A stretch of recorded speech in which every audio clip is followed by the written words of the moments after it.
الرحمن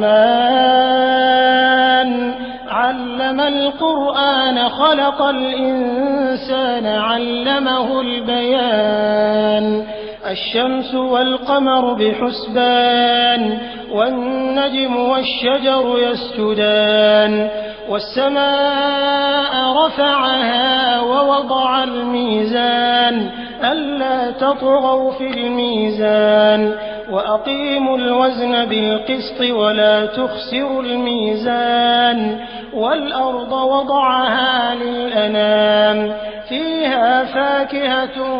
والنخل ذات الأكمام والحب ذو العصف والريحان فبأي آلاء ربكما تكذبان خلق الإنسان من صلصال كالفخار وخلق الجان من مارج من نار فبأي آلاء ربكما تكذبان رب المشرقين ورب المغربين فبأي آلاء ربكما تكذبان مرج البحرين